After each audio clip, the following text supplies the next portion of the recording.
that big storm a few weeks ago, which didn't produce anything in the way of wind or coastal flooding, this nor'easter will. WBZ's Logan Hall continues our team coverage from Scituate tonight. This looks like one we haven't seen in a while with wind and tide and heavy snow. So preparations are underway in Scituate for another major winter storm.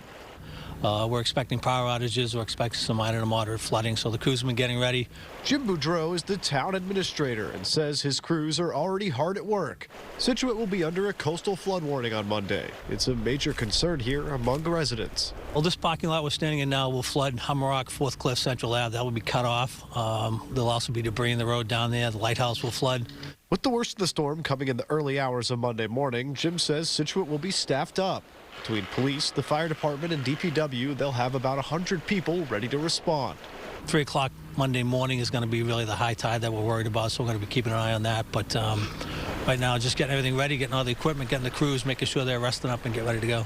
Residents here are familiar with a winter storm and the coastal flooding that can come with it. But Jim is still urging people to stay indoors. Now, we are at the Scituate Harbor just along the coast, one of those areas that will be impacted by that coastal flooding warning. It's not just the south coast that's going to be impacted. It's also Cape Cod and some of the North Shore. We'll be documenting every second of that storm for you here on WBZ. Reporting in Scituate, I'm Logan Hall, WBZ News.